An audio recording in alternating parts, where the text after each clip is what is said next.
We're gonna need some sort of like really cool intro music that's also royalty free. Well, yeah, that's also royalty free. Well, that's a given. It's a podcast. We have to have like just do do do do do do. Go with the theme song. That's all I can think of. Oh man. Oh god. All right, we'll get serious here and we'll start this. Hello and welcome to the Dice and Downloads podcast. I am Jake, also known as the Midwest Wizard. This is my compatriot Matt, also known as Back Alley Dwarf. Say hello, Matt. Hey everybody, how's it going? I thought we were recording beforehand. That little bit that I thought we were actually. That was also recording. Okay, good. that was the test. But yeah, so this is the Dice and Downloads podcast where we basically talk about all things gaming, whether it be tabletop, video games, anything that is some sort of a game we will probably talk about here, except for sports. No sports allowed. Okay, maybe some sports allowed. I don't know. We'll see. I don't know. Mostly them Packers, dearie? How about that Aaron Rodgers, So yeah, this is a gaming podcast. This is our episode 0, I guess. Where Test episode. Test things and introduce ourselves and all that good stuff. So yeah, I am Jake, also known as the Midwest Wizard. We did this already. Yeah, I know. Well, why are we doing it again? Well, I was going to go into more detail. Oh, okay. Sorry. Is that okay with you? Yeah, I guess. Matt, tell us what you do. Like my actual job, or I mean, whatever. Just talk about yourself. Okay. I don't care. Up and coming streamer. No, I've actually streamed like twice, and I've totaled probably like 3 viewers, so nothing serious. Nice. Same. I play a lot. I play a lot of roguelikes and RPGs, both tabletop and board game wise. Not shooters. I don't do shooters. Sorry if you're a shooter. Don't ever do shooters. Ever? No. Why not? Not really. So colorblind. Don't they have like colorblind modes in a lot of them? Most games now? have colorblind mode now, but I'm also old and reflex. Like, I can't do reflexes very well. You're not that old. I know I'm not. I flat out uninstalled League of Legends recently because of that. Because you don't. Because my reflexes are garbage. Fair enough. So RPGs for you mostly? Yeah, I do MOBAs. I like MOBAs. MOBAs. MMORPGs. Lots of World of Warcraft. Are you still big into WoW? Not big into it. I don't even know what the most recent patch, like what the big raid is that recently. I did the launch of the most recent expansion. I can't remember what it's called. Something of Vengeance. That was Battle for Azeroth. Yeah, Battle for Azeroth. Tides of Vengeance was the last patch I played. Oh, okay. Right on. Well, that's Matt, the Back Alley Dwarf. And like I said before, apparently I'm saying it too many times, but I am Jake, the Midwest Wizard. I enjoy all types of games, particularly RPGs, especially, tabletop and video game variety. But yeah, I'll play just about anything, except for I don't like puzzle games that much. What? I like games with puzzles in them, but I don't like strictly puzzle games. Okay, that makes that. So bores Ocarina me. of Time was like perfect. I Like a little bit have of puzzle or a little bit? Okay, here's my first gaming sin of the podcast. I've never played Ocarina of Time. Oh, really? Yeah. Okay. So thanks for calling me out on that. You're fine. You're fine. I want to. I have the 3D version downloaded on my 3DS from like 4 years ago, but I have never actually played it. Has not played. Yeah, I have a lot of those.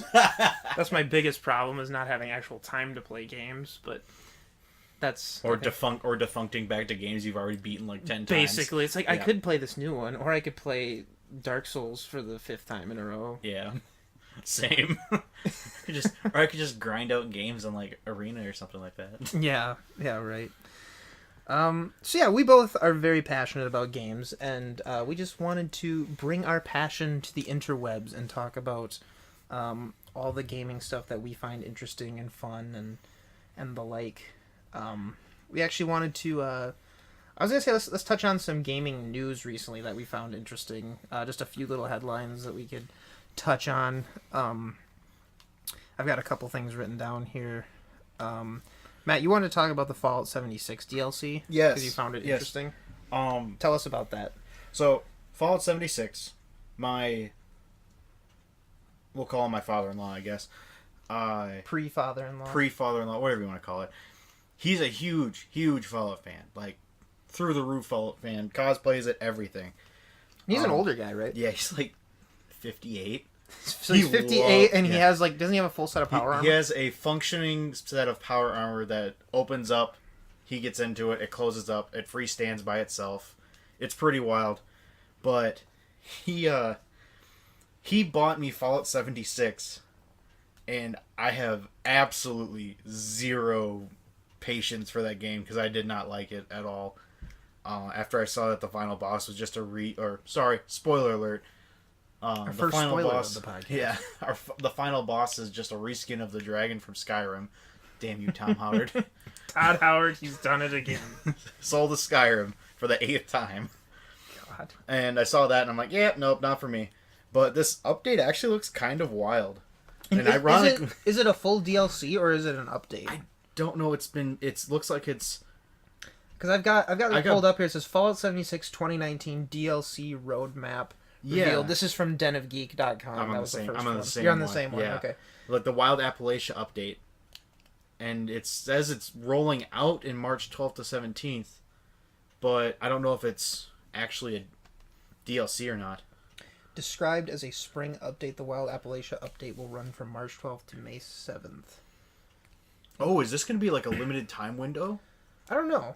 thing? Kind of like how like WoW you can do like an event sort of. Yeah, they do events in WoW like time walk events where you can go do old dungeons and raids that have been scaled up to current gear. That's like is an event like that where it only lasts for like that's what it, I'm looking here and they're talking. It's almost like they're referring to two different things. Like there's the update and there's DLC, but I'm not quite sure. I really should have read this before we started recording. Yeah, we probably should have, but I don't know. But I like the more high stakes PvP experience. Quests are kind of whatever.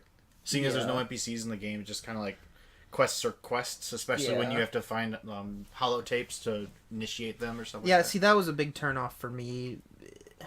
I mean, I don't know. I wasn't really excited about the game even when they initially launched it because if I'm playing like a game like Fallout, I want to play Fallout. You know, I don't want to play an online, I guess, like MMO-esque version of Fallout. Did you see that Skyrim Online got shut down?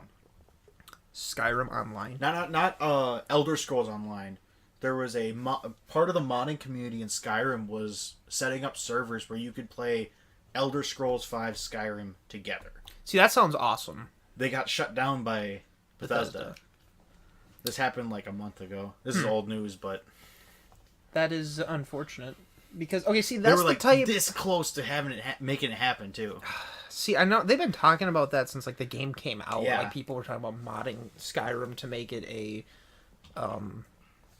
basically like a cooperative online experience, and that's more interesting to me than like something like Fallout 76 because like the world of Fallout 76, it just looks boring. Like it looks like it's pretty to look at, but like it just seems like empty. Like there's nothing to do, and not in like the cool Fallout sort of empty, but more in like this game is bland empty. Yeah. And I don't know. I would rather play something like Skyrim where you can actually go adventuring with friends. Yeah. I think that clear dungeons and whatnot. And I mean, I know there's technically dungeons in Fallout 76 too, but like I don't know. It just doesn't seem like the experience I quite want. Half the experience is the journey to get there, and 76 doesn't really have that. Yeah, there's nothing in between. It feels. Yeah, and that's kind of what I got. Everything that I've watched on it is that. But not saying you're a bad person if you enjoy Fallout 76, by the way. That's totally cool, but this is just our own personal feelings towards it. DLC coming this way, I guess. DLC update, we're not sure. And it's already out. Oh, it's out. Yeah, it says March 12th. So the Wild Appalachia update is going on right now. It's been out for almost a month. The new question. Interesting. How old news can we get, I guess? Alright, we're just going to cut this entire section. No, it's good. We talked about it. It's fine. I'm just kidding. What's the word? What? Come on. Anyway. We already talked about Dark Souls. We're going to cut that part out, too. That game's 20 years old? Yeah, but that was more of a personal. Okay, that was a personal anecdote, Matt. Thank you. I'm sorry. In other news, so this news. is a big one that a lot of people are kind of ticked about. But the Borderlands 3, apparently the Epic Games Store has the exclusive rights to that for the PC. I don't know how extensive those exclusive rights are, but it might be that they have the PC only. Yeah. And I know everybody's kind of up in the air about Epic Games Launcher. I personally have it for a single game. It's an early access game called Satisfactory. Very fun game. If you're not opposed to downloading Epic Games Launcher, even though they're probably going to mine your data and send it off to some random company and sell it, but if you're not opposed to it, I would give it a try. It's $30, but it's if you have ever played Factorio, which is kind of like a top-down build a factory to get off the planet kind of thing, it's that but first person instead. Interesting. And it plays very nice. It's very aesthetically pleasing. That's just a PC exclusive. Yeah, it's a PC exclusive. Is that on the Epic Games? I think Store it's as well? Epic Games exclusive as well. Okay. But yeah, so a lot of people are really upset about this because a lot of people don't like the Epic Games Store. And, everyone likes Steam, and most people want it to be on Steam. Me personally, it doesn't really affect me because I probably won't be getting it for PC. But are you gonna get it for PC? Yeah. So I might get it for Xbox.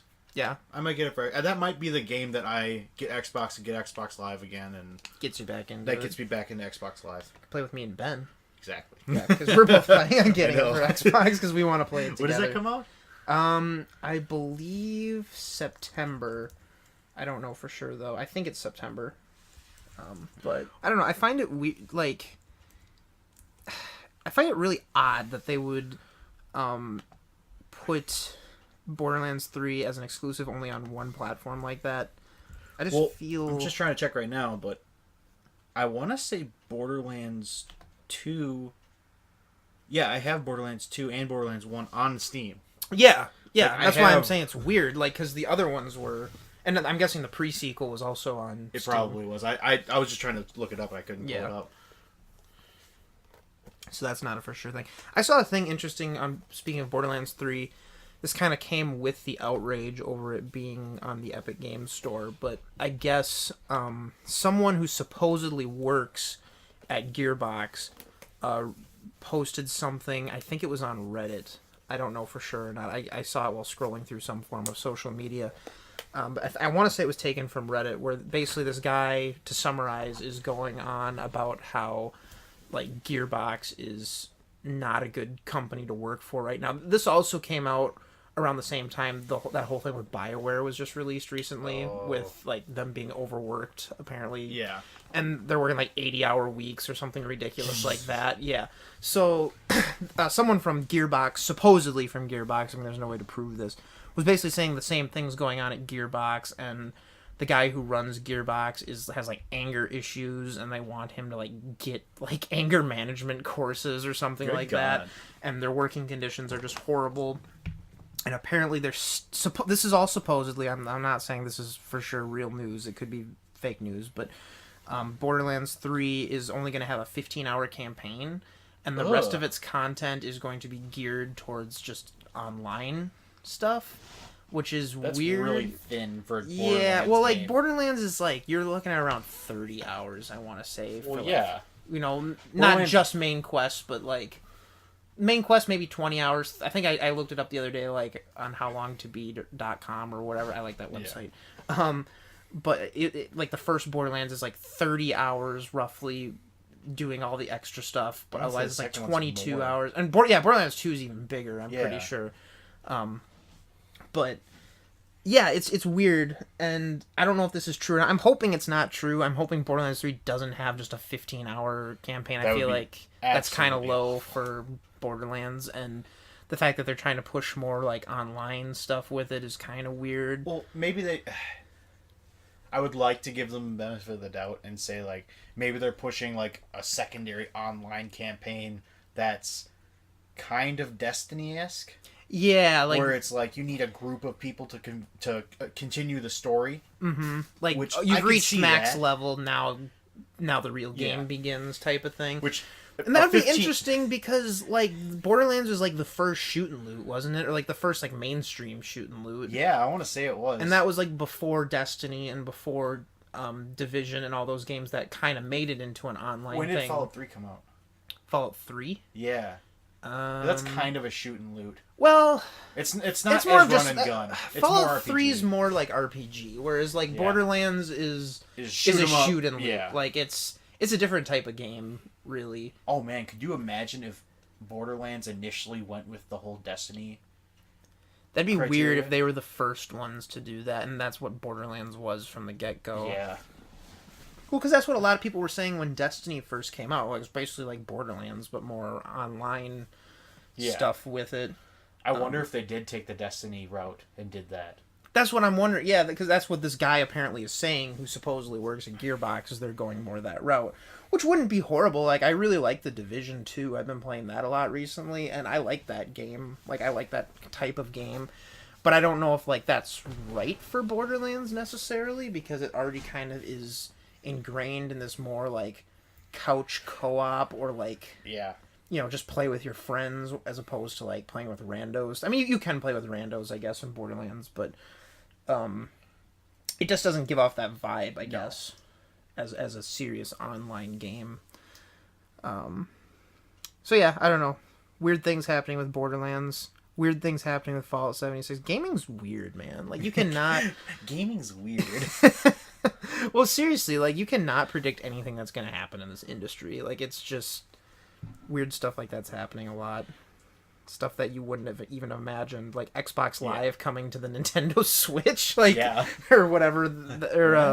So yeah, more interesting news. Let's go into the tabletop aspect. I was just going to say that actually. There's this thing going on right now. So I was telling you about this earlier, and then you didn't want me to tell you all of it because you wanted me to actually just talk about it. I want my genuine reaction to be on the podcast. I want this to be 100% genuine. Me freaking out. Going ballistic on this. Okay. I don't even know what's going on. I don't know how much like ballistic you'll go on this. I just find it kind of interesting. But I guess recently... So, did you know that Saturday Night Live is still a thing? Yeah, I knew it was still... I knew it was a joke. Still a thing. I don't particularly watch it as I don't watch TV anymore, so... Yeah, I don't really either, actually. I just watch YouTube. I haven't enjoyed Saturday Night Live for many years. I don't think they're... I think the last good skit they did was the David Pumpkins one. Even then, like, most of the other skits at the time weren't very good. But... I think since Lonely Island was doing music for them. Yeah. Like the last time that was like the last good era of SNL. Right, was when we had like Andy Samberg and all of them.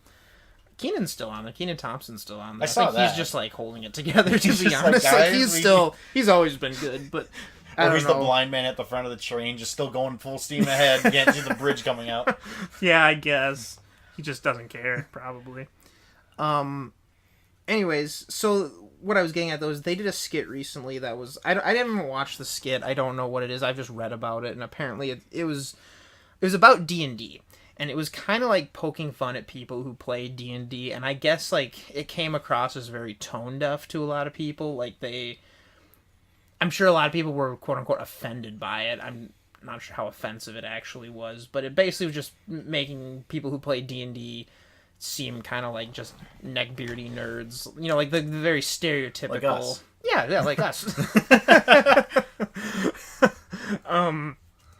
But no, it was kind of taken in a bad way, and a lot of people didn't really like it, so it kind of sparked this whole like online hashtag thing going on Twitter called D&D selfie, hashtag D&D selfie, and it's basically just people reacting to SNL misrepresenting nerd culture, and they're basically taking selfies of themselves looking pretty good for the most part, and a lot. I mean, some of these selfies are, you know, whatever, but I know like Matthew Mercer, who he did a D&D selfie. I think all the guys from Critical Role did, or at least I've seen. I imagine that they would.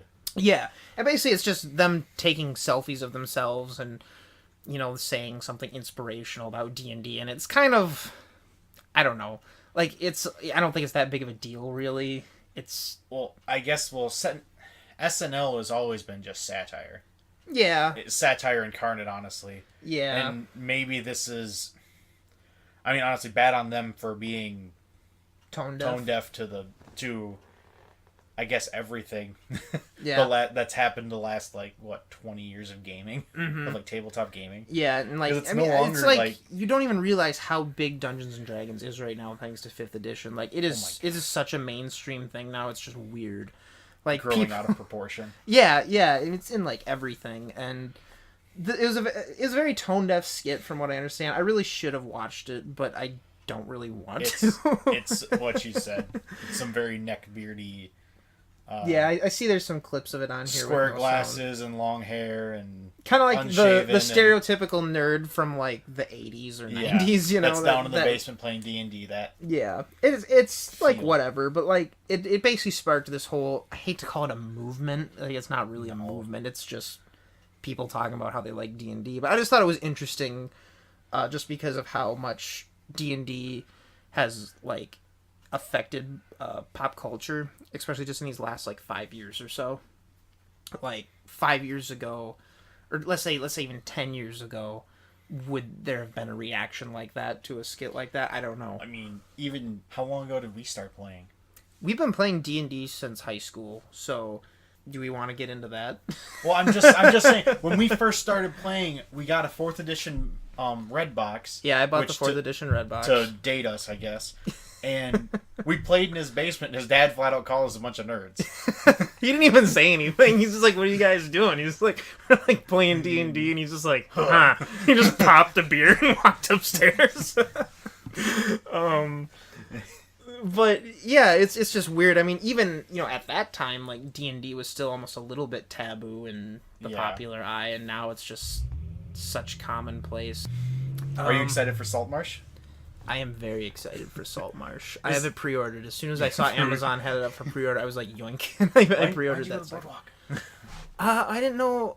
I think I pre-ordered it before the Boardwalk was even a thing. Oh, really? Yeah. Holy crap. That's right. It's been on pre-order for a while now, hasn't it? A month, maybe. Yeah. Maybe at this point. I don't know. Yeah, otherwise I would have pre-ordered it at the Boardwalk, but I was just like, I'm getting this. I'll probably buy a second copy from him. Oh, I'll get one more. No, shout out to the Boardwalk, our local board game cafe. Yeah. Oh, and then there's also does that include the new underwater adventures thing? See, I don't know. They were talking about some sort of nautical adventure, and I don't know if that's Saltmarsh or if that's... Well, I heard Saltmarsh was just going to be a bunch of... It was going to be kind of like two Tales of the Yawning Portal. Yeah, where it's like a bunch of classic modules. Yeah. Or adventure modules put together. That's what I thought it was, but the cover of it... Because Saltmarsh goes back to Greyhawk. Yeah, right? that's Greyhawk. Yeah, that's Greyhawk. This is the first D&D book of 2019 will have nautical themes. Well, that would be Saltmarsh. Yeah, so that... Okay, so they must be talking about Saltmarsh. And yeah. That is somewhat of an aquatic thing. To me, it looks very Lovecraftian. Yeah. From what I've seen so far, which is really cool. Sorry to all the old school D&D players out there who are just like, you don't know what Saltmarsh is. Nope, we don't. Sorry, never played a Greyhawk campaign. I would love to, but well, we tried. Well, okay, we played Tomb of Horrors, and only Tomb of Horrors. And that was technically in the Greyhawk setting, but not that it really mattered because it was just a one shot. But we didn't die. No, you just got brutally maimed and broken. and the cleric, which was me, forgot I had Greater Restoration the entire time. Yeah, because there's spoiler alert for Tomb of Horrors, but there's a trap that changes your sex, I believe. Yep. And alignment. Sex and alignment. But if you go through it again, your alignment changes back, I think it was. It was weird. You kept going through this portal back and forth, and every time you did, something changed with you. Yeah. Is essentially what it was. But yeah, so half the party their sexes changed, and then their alignments changed. The cleric became evil. Yeah, became evil. And because you became evil, your god abandoned you. Yeah. So it's just you were just a fighter at that point, a low-level fighter. A really bad fighter. Oh. That was good. That was fun. Yeah, we have not returned to the Tomb of Horrors since then, but... Well, I mean, we got out. That's but you did get out. And you stole this poor gnome's fishing boat and belongings because you lost all your gear, too. Anyways, that was a tangent and a half. That's fine. Yeah, Tangents are good. tangents are good. So yeah, there's the D&D selfie thing. I don't know. Look it up if you haven't heard of it. Chances are you probably have. It's trending all over Twitter at this point. I just found it interesting. Another thing I find interesting. This is a good segue. Another thing I find interesting. See how I did that? Yeah, that was a good segue. That was a really good segue. What are you segueing into? A new game that I've been playing a lot of, not as much as I'd like to, but a lot of, and that is Sekiro: Shadows Die Twice, which is the newest game from legendary creators at From Software. For those of you who don't know, they made the Dark Souls series and Demon Souls and Bloodborne, and going way back, they made Kingsfield, which I haven't played, but I want to play. They made that too. Oh yeah, that was like, I want to say that was like their first big. Well, I think their first thing I want to say was just like some like computer software or something like that. Like, anyway, Sekiro has been a really fun game. It is really, really difficult, at least for me. Does it need easy mode? It does not need an easy mode. That's exactly what I want to talk about. Is there was like a Forbes article that basically was like this guy, quote unquote games journalist, complaining that Sekiro needs to respect its players and have an easy mode. It's like, bro, just don't play the game if you think it's too hard. Like if it's not for you, that's fine. But like it shouldn't have to cater to you. At least that's my opinion on it. No, because games don't cater to the players. Players usually cater to the games. Yeah, like if you build it, they will come. And FromSoft has a pretty big following with the Souls series, and there's some of my favorite games, and that's the whole reason I even picked up the game, because I love games that they make, and this game is no different. It's really, really fun, and yeah, it's really, really hard. Like I'm been stuck on the same bosses for like days now. It's not like Modern Warfare 3. Where I played that at night at your house. I remember that. I threw it on easy mode, just burned through that game. Yeah, I fell asleep, woke up, you were just finishing. I'm like, did you play that all night? Yeah, I beat the whole game in one sitting. Yeah. So, I mean, and different difficulties is fine depending on the game. I just think, I feel like FromSoft would be almost like neutering themselves by like just catering to that. That's half the reason that I play a From Software game is I want it to be hard. I thought we were... Yeah, you want the challenge, Yeah, I want that. I'm gonna die. Yes, I accept it. It's going to make me rage a little bit. I'm gonna get mad. I'm gonna get over myself and probably boot it back up and play again. Mm-hmm. That's basically the cycle I've been going through with Sekiro. That's how I've been doing with Dark Souls 3, because I kind of going back to that game and I have none of the muscle memory whatsoever from that game. And speaking of that, any experience you have with other Souls games, if you're a big-time player of the Dark Souls series, they're not going to help you with Sekiro at all. It is a very different game in terms of how you play it.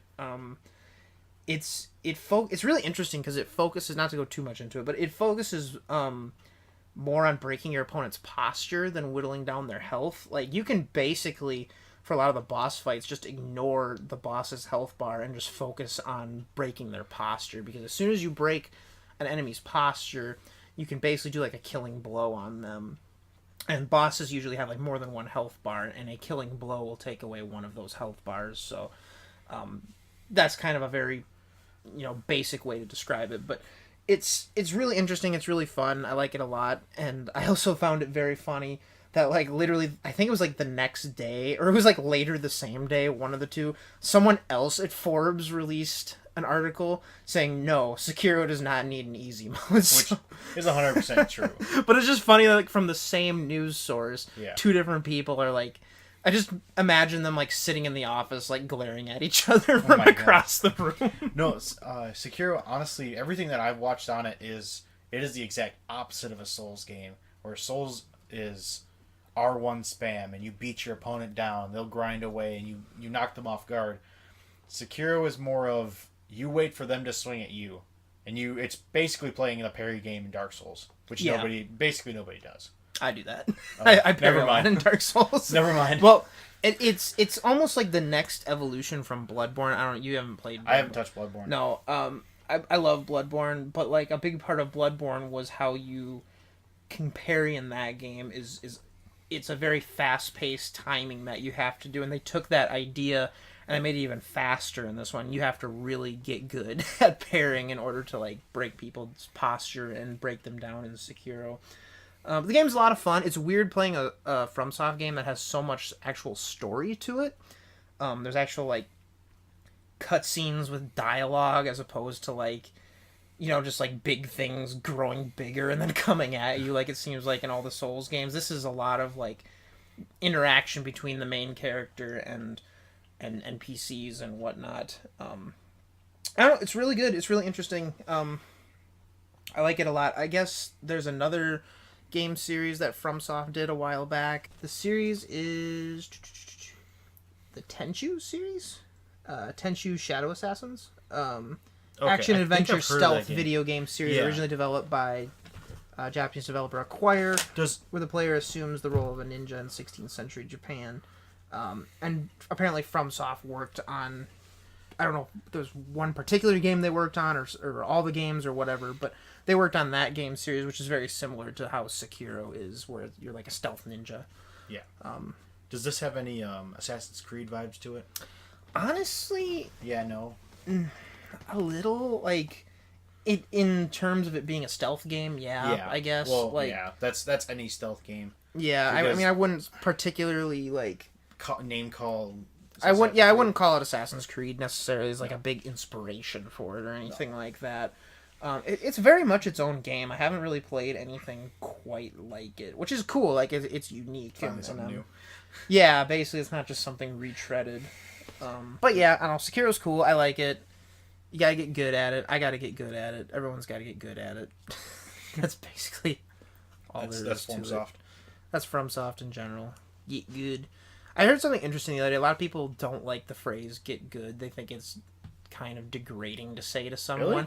Yeah, and like someone basically said, when someone tells you to get good, that's probably like the best like compliment.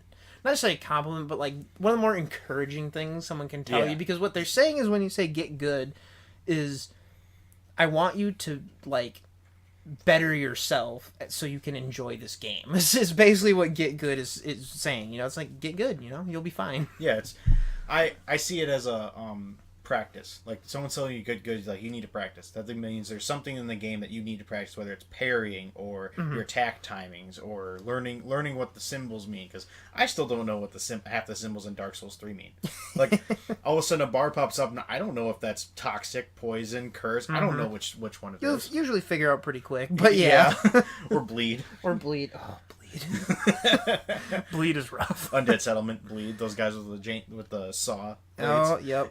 I was thinking of the maggot people. Oh god, yeah, the dudes the with Cathedral of the Deep. Yes, that was rough. The first time I didn't realize you could hold the torch and that would like burn them off of you. But when you just constantly have that bleed build up, that's one of the scariest moments of that game. Oh, I'm gonna die. Yeah, basically. But no, get good is.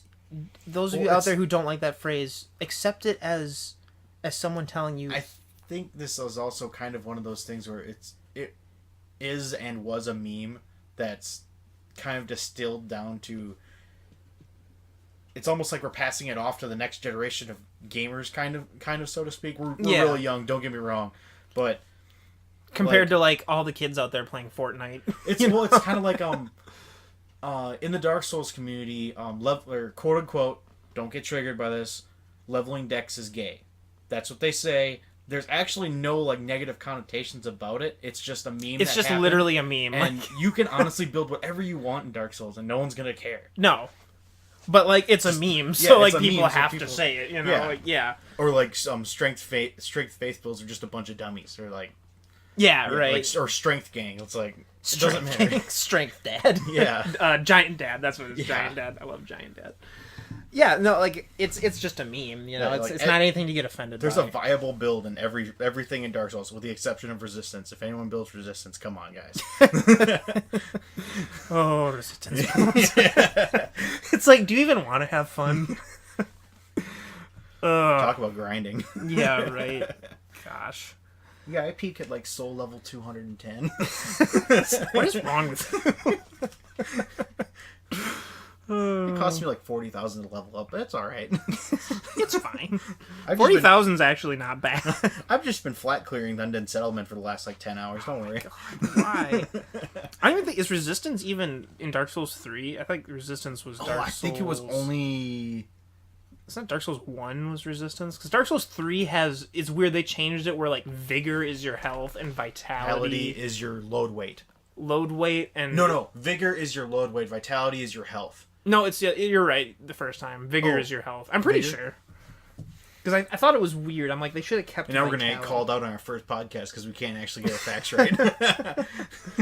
What facts? This is the internet. Oh, yeah, you're right. Everything everyone says on the internet is true. Yep. 100% of the time. I type in Dark Souls 3 into my search bar, and it's Dark Souls 3 int build, pyromancy build. Just different build types. Just different build types. Okay, yeah, Vigor determines your health. Okay, and Vitality is Vitality is your like load weight, and then I think weight. it's also your defensive stats. Yeah, both of them increase your defensive stats as well. Okay. So yeah, I don't think resistance is a thing. I think that was Vitality kind of replaced it. Yeah. I mean, talking about get good, I didn't realize you could increase your load weight by leveling up Vitality at all. Until I started hitting the load weight cap, I'm like, wait a minute, how do I increase this? Oh. And I went and ticked through each one of the level ups and like, oh, Vitality, okay. Yeah. Yeah, it's a learning game, honestly. I mean, but that's what makes it so rewarding. I could gush about Dark Souls all day. I really need to tone it down. I absolutely love the Souls games. I played too much. So yeah, other gaming news. There was one more thing I wanted to touch on real quick. This is kind of old, but the Master Chief Collection coming to Steam. I am so excited. You're excited for that? I'm a primarily PC gamer, and I'm ecstatic that I can finally play Reach. You get to play them. Oh yeah, and that's part of it. Reach is getting remastered, yes, and is going to be on the MCC. Now, with that, is Reach... I would assume they're releasing that for the Xbox version, too. I would hope so. It would be kind of BS if they're just like, you can only get this on PC. That would really suck. I'd be livid. I'd be too, especially considering that's what I've had the Master Chief Collection since literally day one, and I have gone through a lot of garbage with that game, but I've still given it a chance. Question is, there going to be cross-platform play? That I don't think has been confirmed yet. Okay. At least as of this. Well, recording. I can't imagine that they would do cross-platform and allow a controller and mouse players to play the same. It's not so much controller and keyboard and mouse because the Xbox just recently, I think Razer just came out with a dedicated keyboard and mouse hookup for the Xbox. You've always been able to do that. Any Microsoft keyboard and mouse, but I'm saying Razer just came out with like a dedicated one. So I mean, it's like what I'm saying is people have been using them. Yeah. So like, I don't think it's so much the keyboard and mouse thing, but I think what it is people worrying about cheaters. Yeah. It's easier to cheat on a PC. Is it cheating? Getting back to that old Fortnite thing. Go on. Is it? Well, there's a big Fortnite tournament, like $500,000 prize support, something like that. It was huge. Okay. And the guy that won it all, a bunch of people cried cheater because he used a keyboard and mouse. But it's a viable input to play Fortnite. Mm-hmm. It's not like he had like some hacked browser trying to play it. Right. Is it cheating? No, that's not cheating. Okay.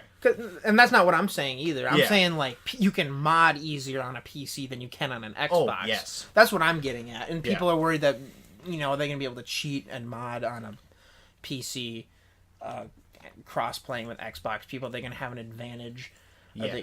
I don't know. It's... Okay, I got It's a weird thing. I don't know if...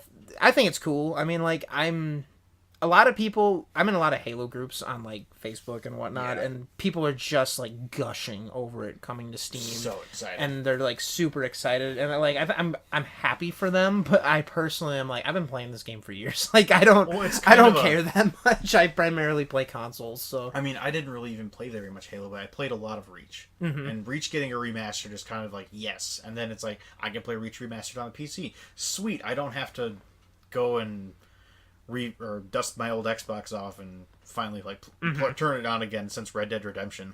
Because that was the last game that I played on it. Yeah. Yeah, no, I feel you. That's cool. You play Apex Legends. I don't play Apex Legends. You don't play No, Apex I don't. Legends. Which one do you play? I play, if we're talking Battle Royale. Yeah, Battle Royale. I've played a lot of PUBG, and I played a lot of Blackout on Black Ops 4. Okay. What was that new game that was coming out that you said you had played? I can't remember what it was. Oh well, that's fine. I just saw here that Apex Legend is actually having problems with players quitting. Oh, so really? they're gonna punish them. There's probably gonna be like a wait time. Oh, like mid-game? Yeah.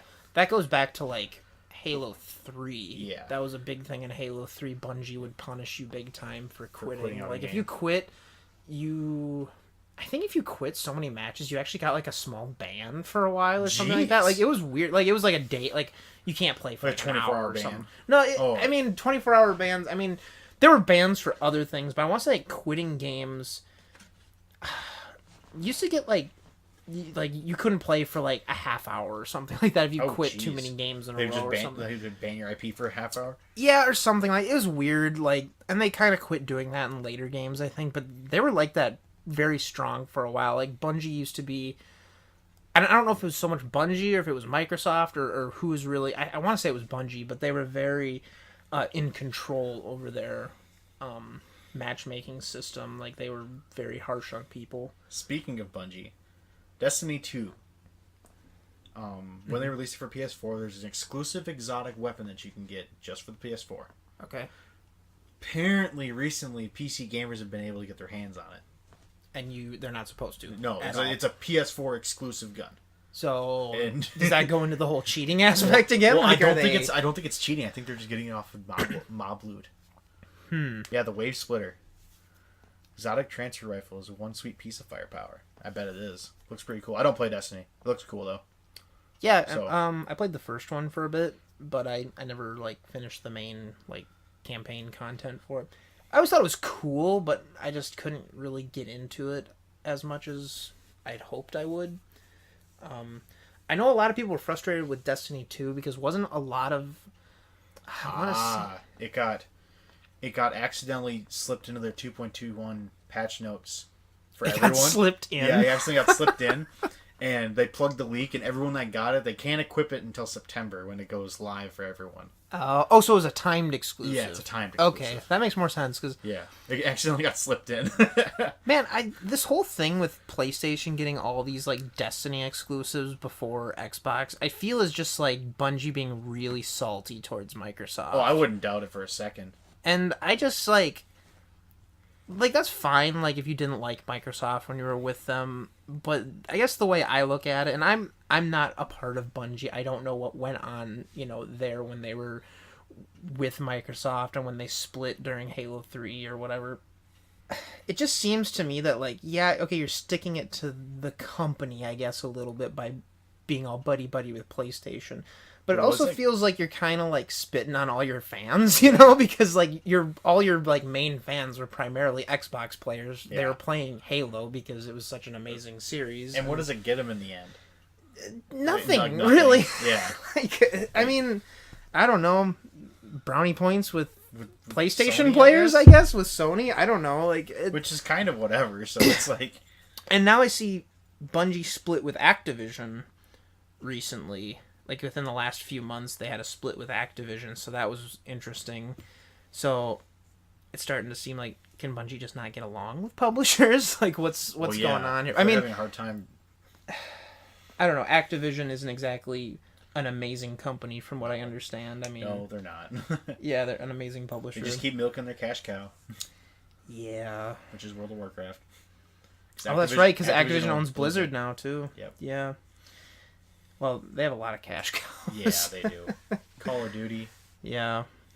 One thing I will say, the last 2 Call of Duties have been very fun, in Have my they? opinion. I Yeah, haven't like touched World a- War II and Black Ops 4, I have had a lot, and I've never liked Call of Duty that much. Like I haven't I've always, touched a Call of Duty since Black Ops. yeah, Like Black that's Ops kind of like 1. how I was. Like Yeah. Oops. I played like the first Modern Warfare, really liked that. Modern Warfare 2. Modern Warfare 2. I got a story with that one. I have 17 total hours on my Modern Warfare 2 account. You're talking about your Xbox One? Yeah, my Xbox One. You have 17 hours total. I have 17 hours of total playtime. Okay. I am max prestige, all gold guns.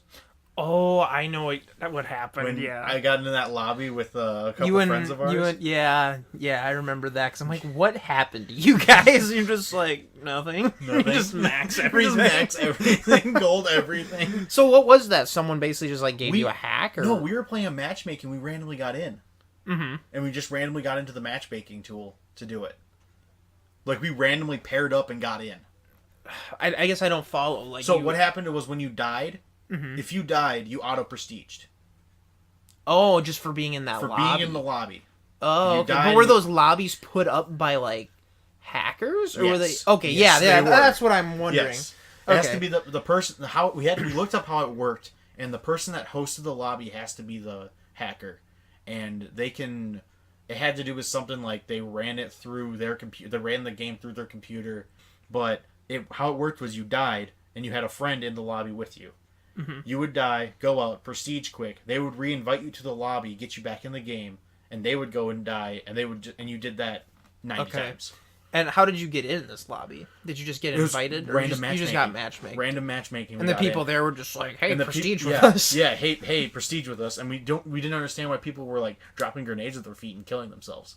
Because that's what you do. You drop a grenade in your foot, you kill yourself. Okay, and then you'd get back, you'd prestige, and then get back into the lobby, and you just Yeah. keep going back and forth.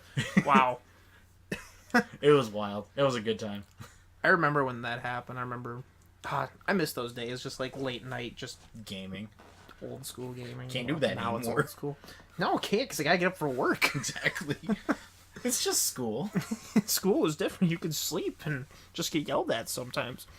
Gosh, what were we talking about? Yes. Master Chief Collection on Yeah. Steam. Yeah.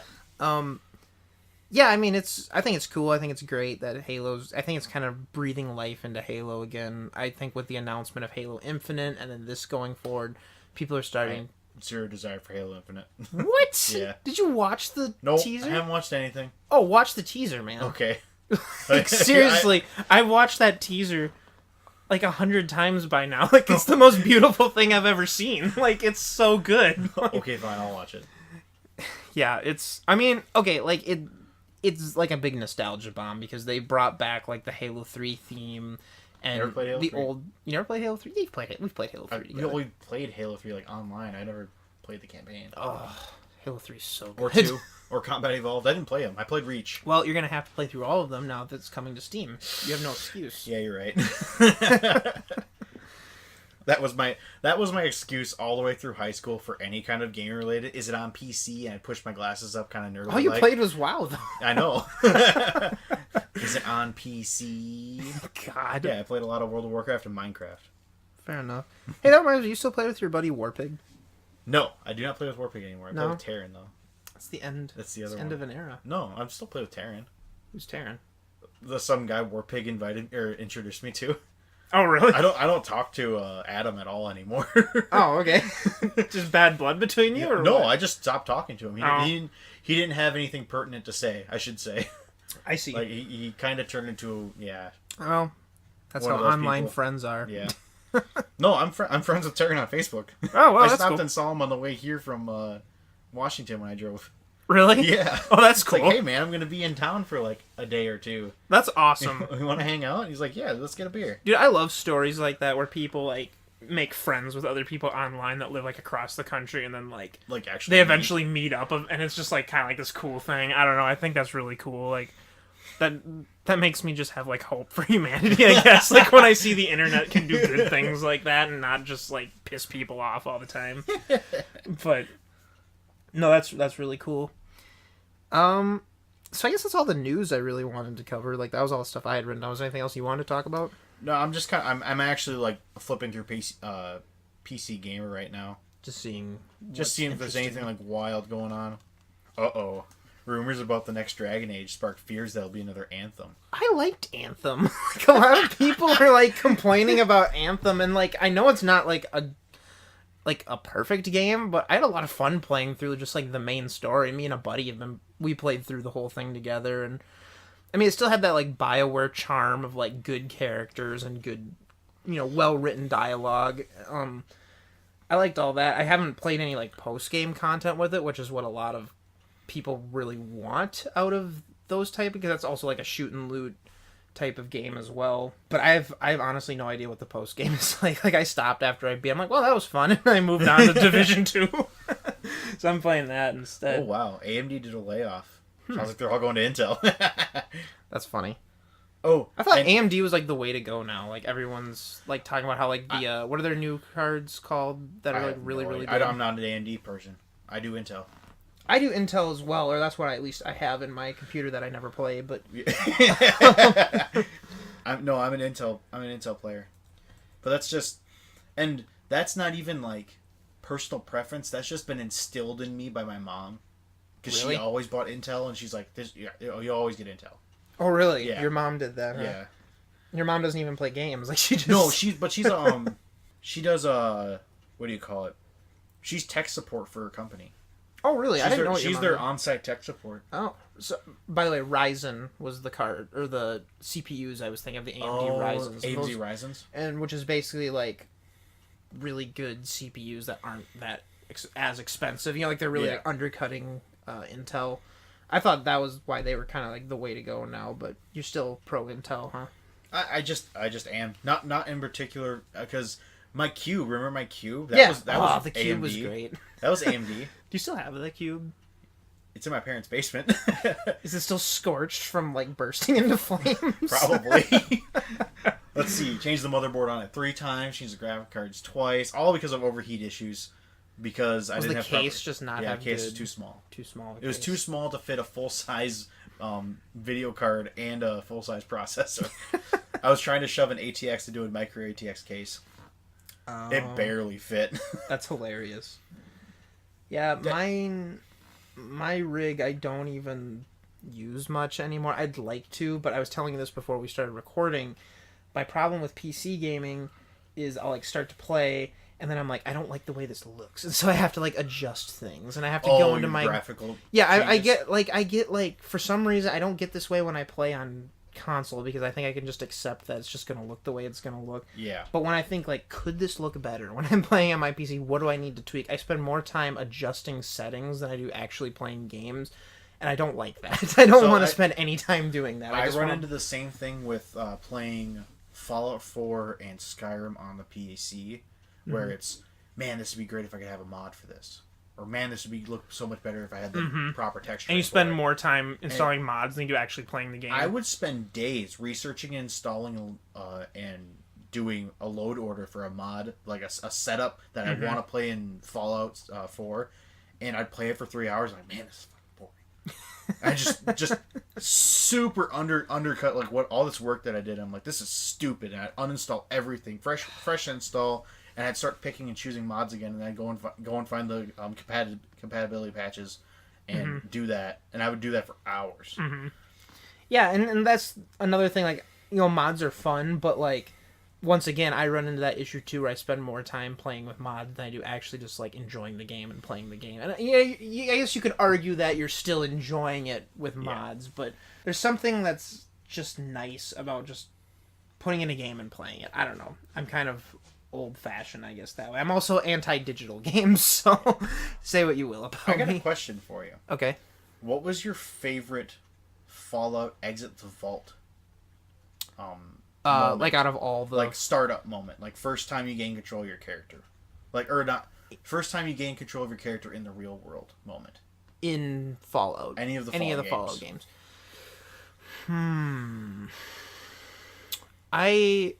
I played Fallout 3 first. Yeah. And I played that game before I really this was years ago. I was in like middle school when I played Fallout 3, and I didn't really get into it the first time I played it because I didn't quite understand it. I thought it was more just going to be a shooter. I didn't realize how much of an RPG it was, so I was kind of like not really expecting it to be the way it was. I don't know if this answers your question, but I really remember like that game starts with you literally being born. Yes. And so like yes, that That's like right. always kind of stuck I with thought me. you were gonna say the beat up moment where you beat up the other kid. Oh yeah, that too, where he steals your sweet roll and you beat him up. Beat him up for it. Yeah, no, I really loved like the beginning of Fallout 3. I don't know, that I think that probably has the best like That was good. intro, but I don't know, is that what you're referring to? Or are you referring to more after that? No, that's what I'm referring to. I guess Fallout New Vegas didn't really have a very good intro moment. It was just it was very interesting because you get shot in the head. Yeah, You know, you and get, that's like, shot basically in the head. beginning. You get like drugged to the doctor by this random robot. Mm-hmm. And I remember that one because I rented Fallout New Vegas. I remember playing that beginning and being really intrigued by that as well. you rent it from the Premiere Video.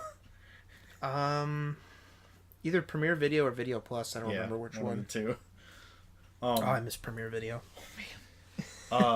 My favorite was Fallout 4's coming up because it was like looking at a time lapse. Mm-hmm. It was like you went down, and then you came back. Or you went down, everything was lush and green. You came back up, and it was just nothing. Lush and green and burning from nukes. They don't need to know that. No, I'm kidding. No, yeah, Spoiler that alert, was a cool. nuke goes off in Fallout. Ooh, no one could have guessed that. No, Fallout 4, I really liked that game. I played it a ton, but I never beat the main story, and like I think about it, I'm like I don't have any desire to go back to it at all. No, like you got everything you wanted from it. I guess, yeah, like there's still more to do in it for me, definitely, but I just think like I don't really want to go back to it. I actually just like last year I got into Fallout New Vegas again, and God. I was playing that, and I basically like made my character into a gunslinger because everything's kind of Western themed in New Vegas. So like I was kind of like this like righteous gunslinger, like walking across like the Nevada wasteland or whatever. And you remember that part where you come to that town and like all those people are like crucified and Yes, the Legion. What are they? The Legionnaires or whatever? Caesar's Legion's Caesar's there. Legion. Yeah. So they're there, and they basically and like. the dude comes running out. I won the lottery. Oh my gosh! I killed that dude because I'm like I want your lottery ticket. So I killed him. And then I'm like you get to live. I'm like oh sorry, because that's what it basically was. He got to live, but so I go into the town. I see all this like horrible stuff happening. This is like probably one of the coolest things that's happened to me in any like Fallout game or maybe even any game ever. But I just remember this was such a cool experience for me the first time I went through it.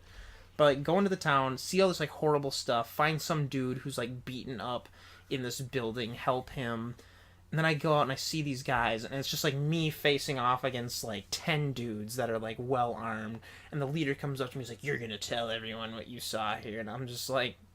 No, I'm not. And I just like drew my gun and just started gunning all of them down. Gosh, and I had this amazing. huge like gunfight, and I just killed all of them. And I instantly became as wanted as you could possibly be by the Legionnaires. So now every time I still have that save file, and it's like really, really frustrating, but also really, really funny and cool. But I can't do anything. I can't go anywhere for like 10 minutes at a time without being attacked by them. And they get more and more like dangerous every time they attack me. So like part of me loves that, but the other part of me is like, I don't want to play this anymore because this is getting stupid. This is so out of control. So I'm pretty much like gotten what I want out of that game too, I guess at this point. So yeah, that was a tangent too. I think we were done with news. I think you're right. I think we're done talking about news stuff. Because we stopped talking about news like 10 minutes ago. Yeah. Yeah, I think you are correct there, good sir. So we also wanted to discuss just some games that we're playing right now and our kind of thoughts about them and what our favorite ones are. Matt, what are you playing right now? Oh, man. What am I not playing right now? Just go ahead and list a bunch of Let's them see. I'm playing Dark Souls 3, Dark Souls 2, or Dark Souls 1, Satisfactory. It's an early access game on Epic Games I talked about at the beginning. Slay the Spire is just phenomenal. Yeah, honestly, you that's were like telling me about that's that like one. So you vote for streaming that game the of other the day. year. It's such a good game. That's your game of the year so far. That is my game of the year so far. Like nothing can beat that right now. Wow. I play a lot of Magic Arena. How is that? How is Magic Arena? It's fun. It's very user friendly. Yeah. So if you're like new and you just want to learn how to play Magic the Gathering and jump in, it's very user friendly. You'll learn everything you need to know in like 20 minutes, and they'll just give you cards and like, here, play the game. See, I love that. That's how I first got into Magic, like way back in the day. I played I want to say it was like Magic 2012 on the 360 Duels or whatever it is. whatever Yeah. it was called. Like On 360. I played that game. There was like a summer where I installed that, and I played nothing but that game all summer, and I absolutely loved it. Let's see, what else do I have downloaded? I have Subnautica, Witcher 3, Skyrim, and Fallout 4. You playing all those games quite a bit? Not quite a bit. Subnautica, I beat it, and it's like kind of, yeah, whatever. But I don't know if you ever played Subnautica? No, I've seen a lot of people talk about it. What even is it? Like, I don't even know what it is, to be honest with you. It just looks... I see, like, some scuba diver, and that's... Oh, yeah. That's all I know. It's a survival game, but it's... Okay. Like, the whole intro is, like, you jumping into an escape pod and, like, putting thing over your head, and, like, your escape pod jettisons, and you get to watch your ship crash into this ocean planet. Oh. And, you, like, part of your escape pod gets hit by something, and, like, some stuff inside bounces around, knocks you out. You wake up, it's on fire. You have to put the fire out, and then you have to survive. Oh, okay. Like, it's repair everything and survive. What's the gameplay like? Is it a first-person game? It's first-person. Oh, okay. Survival, essentially. It's first-person underwater survival. Underwater survival. So you have to keep food, water, health, and your oxygen in mind at all times. Oh, that's pretty cool. And you craft like upgrades. You can make a freaking you can make a submarine.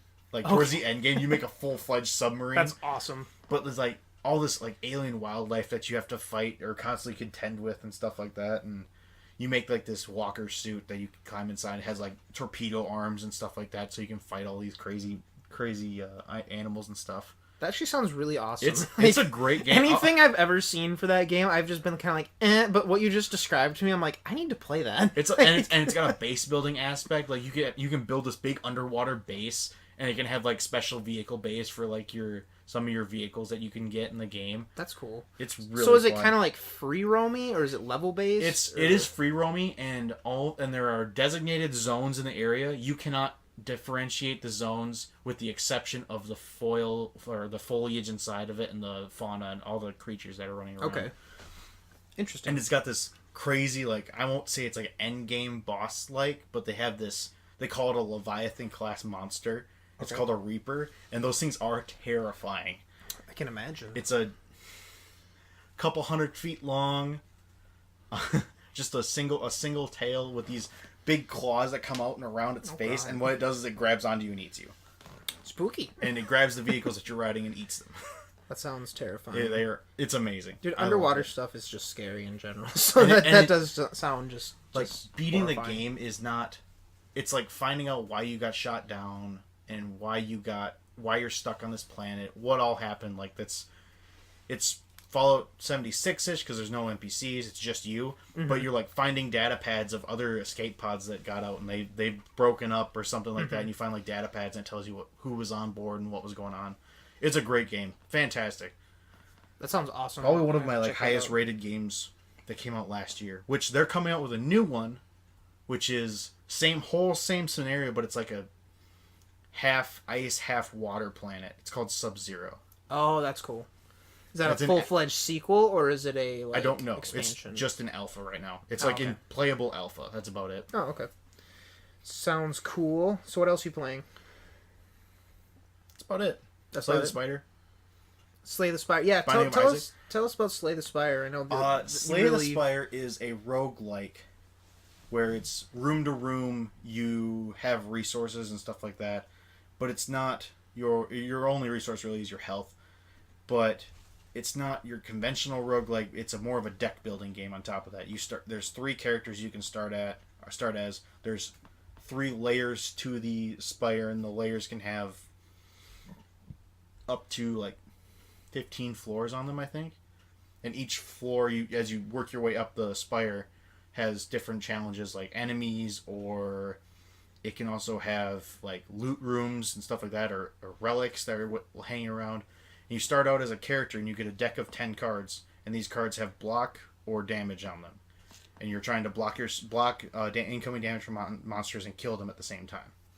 Okay. And there's different cards, different varieties of cards. There's shops you can buy stuff from him to get that. There's no real progression, with the exception of like Ascension mode, which is hard mode. And every time you beat a level of Ascension mode, you get another one, and there's 20 of them. Okay.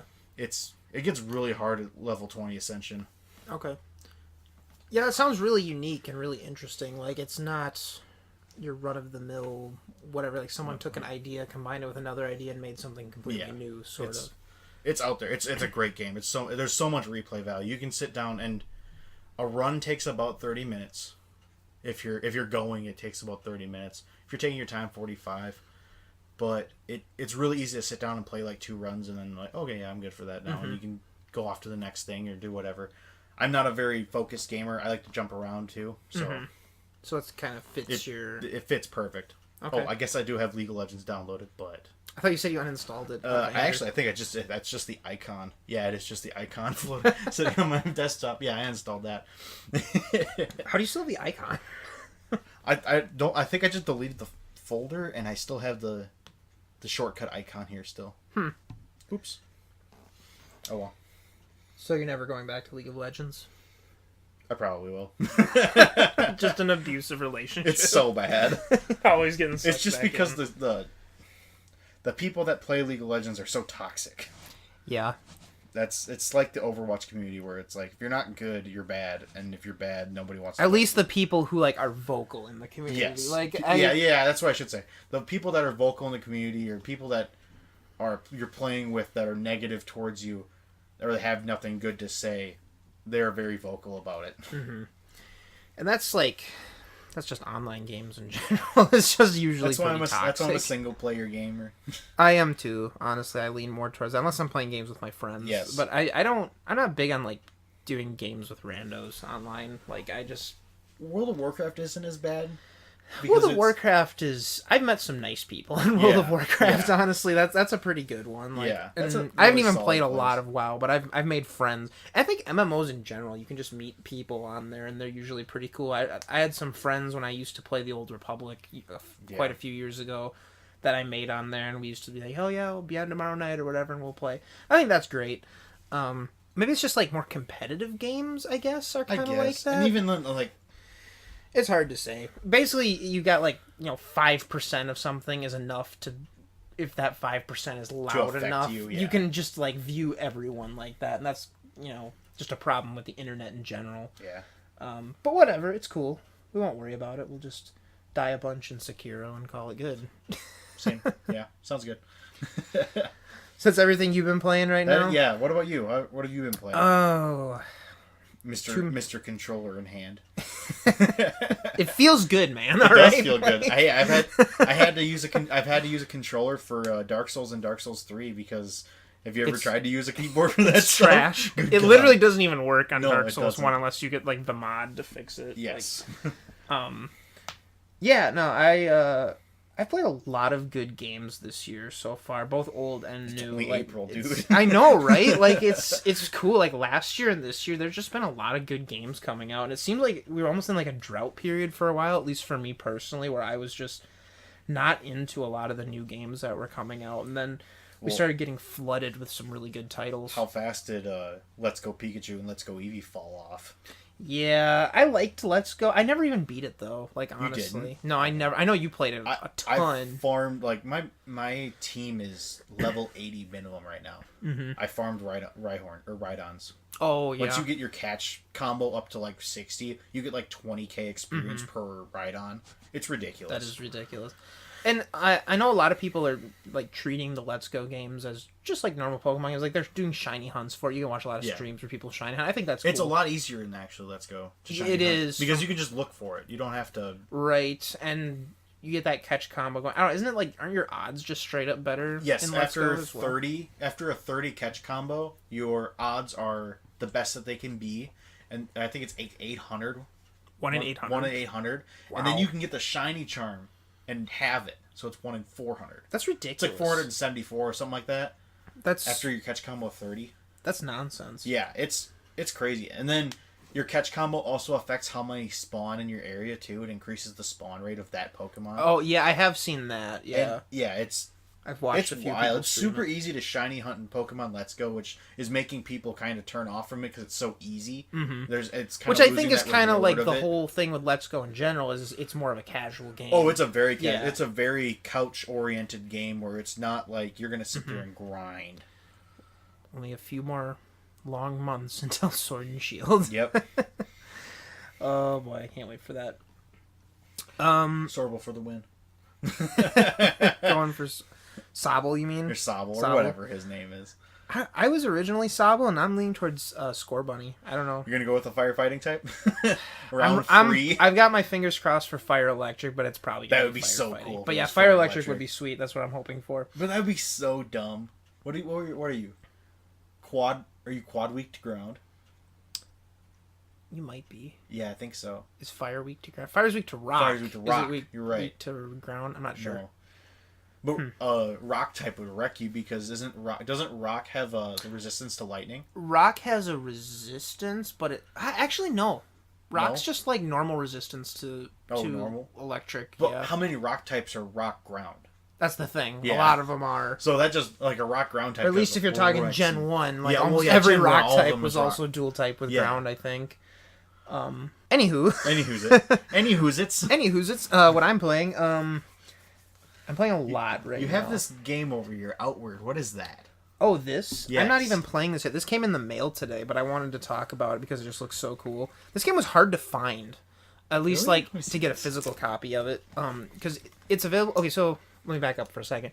This game's called Outward. Just released, I want to say, within the last week or two. I hadn't really heard anything on it until the other day I watched the developer trailer for it. And essentially, it is an adventure game where you're in a fantasy world, kind of akin to like Dragon's Dogma, Dark Souls, that type of Dragon's thing. Dogma. I haven't heard that name in a long time. Oh, I started playing that recently too. That game's man, really I good. missed that game. That was so good. That game's fun. Anywho, in this game you play as you're an adventurer, but there's nothing special about you. You are not the chosen one. You don't have dragon blood in your veins. You are literally like an NPC. You're a normal Couch co-op for this? Yeah. It's got couch co-op and online co-op. So you're this average person and you have to act like an average person living in the fantasy world. Like you go out and adventure and whatnot, but you have to keep up on like your food and water, make sure you're not starving to death. You have to have appropriate shelter. It's a survival game and a fantasy adventure game like rolled into one. It looks really, really fun. I'll get that. Yeah, right. I'll get that. And I had That a hard sounds time awesome. finding it though, because like I said this earlier. I'm kind of anti-digital games. I don't really mean that I'm anti-digital. I just prefer physical copies for myself. Digital games are fantastic for things like the Switch. Yeah, Where it's I'll like, agree to I that. don't want to carry around 5 hard copies. Like, literally the only 2 games I have hard copy for the Switch are Binding of Isaac and Mario. Mm-hmm. Like, the new Mario World Super game. Mario Odyssey, No. the Rabbids one. No. There's another Oh, one. the new Super Mario Brothers. Yes. U. Okay. Yeah. The That one that just came out. Those are the only 2 hard copy games. I have like 10 games for the Switch. they're all digital. They're all digital, and it's so much easier just to flip through there. Yeah, I could sit. Well, especially when you're talking like like a Switch game is just like a little like SD Well, it's a little, card yeah, it's a little essentially. SD card And essentially. You do get the case. Here's the thing. I consider myself just as much of a collector of games as a player of games. I like having a big shelf full of games to look at, and like I like looking at the box art, and I don't know. It's very nostalgic for me, and I just like having that collection. That's just something I personally enjoy, and I don't have a problem with digital games. But I was thinking about this the other day. I don't understand why digital games are so expensive. Yeah. It's kind of stupid. Like you can go. Well, I guess that it's kind of more of the publishers, the people that are making the games are getting paid more, and now that they're kind of cutting back on the hard copies of stuff, that's less that they actually have to make. Right, and I get why they want to push the digital game, because essentially they don't have to get a case for it, they don't have to get artwork printed up for it, they don't have to put it on a disc, because all that stuff is more money for them, less it cuts into their profits. But if you're selling something that requires less of your own profits to be cut into, I feel like it shouldn't be as expensive. I mean... Well, yeah, and that's why I like Switch games too, because they aren't full games. Well, okay, so like some of them $60 for 2 games, the Mario game and Pokemon. I have paid less than $40 for. You only paid $30 for the Let's Go game? No, I paid $60 for 2 games. Oh, you're saying each the one new was Mario 60. game, Yeah, yeah. and that's because those are like big first party games. Yeah. But yeah, you get a lot of indie games on the Switch. Yes. So. Well, you also get a lot of adware games on the Switch too. Yeah. Which that Switch marketplace is just garbage. Yeah, it's kind of getting bad at this Unless point. you like are specifically looking for something, you're not going to find it. Yeah, they need to revamp that, I think, in my opinion. Feels like I'm getting asked to play Idle Heroes again on Facebook or whatever. Yeah, it's kind of stupid. But what I was getting at, though, is... So, like, I wanted to get a copy of Dark Souls 3 for a friend of mine recently. Because I always push those games on people, and I have to get them to play it. It's part of our religion. We have to push it on people at this point. It's a problem. We're not knocking on doors yet, but... Not yet. It's coming. Would you like to... would you... Can I interest you in this lovely copy of Dark Souls 3 today? Would you like to speak with our Lord and Savior... Aldrich of the Deep. Aldrich of the Deep. Or, Astortis? Andre, you're talking about Andre? Solaire. Oh, Solaire. Yeah. Would you like to speak of our Lord and Savior, Solaire? Solaire, praise the sun. Yeah, no, it's... But it's stupid. Like, if you go on, like, the Xbox Marketplace or PlayStation Store or whatever, Dark Souls 3 without the DLC is still $60. That's ridiculous. It's you can get a brand new copy, hard copy, off of Amazon for $20. Like, yes, that is ridiculous. Like, you're essentially getting an actual copy of the game as opposed to just a license, and you're getting it for less. I just don't... I don't know. I could rant about it all day. Well, yeah, can't you pick up like the Game of the Year edition? Not the Game of the Year edition, but I got the Fire Fades edition. The full which comes with all the DLC, both DLC packs for $20 brand new. On Amazon. That's ridiculous. Yeah, but you can only get the base version on the store, and then they run deals like, half off Dark Souls 3, and you're still paying $30. That's still $10 more than your hard copy. Yeah, and that's where my problem with digital games comes in, is because they can just like review over for. And where's the fall off start happening? How much is Fallout 4 right now? I think still $60 on the digital marketplace. Yeah, how much is a hard copy of Fallout 4? I mean, probably like $20. Like, that's the thing. If you're talking brand new, they're usually about $20 if they're an older game. And then, you can get used games for even cheaper, which I know that's even less money for the developers. They see none of that money, so I totally get why they want to get rid of that. But at the same time, it sucks for us, the consumer. $30. All right, so you can get a physical copy. You can get the Game of the Year edition for $30. For $30. What are you on, Amazon? Yeah. Okay. Amazon. Okay. First. Yeah, I don't know what it is on the Xbox store. I'm guessing it's at least $60, unless of course you have Game Pass, which Game Pass. How much does that get you?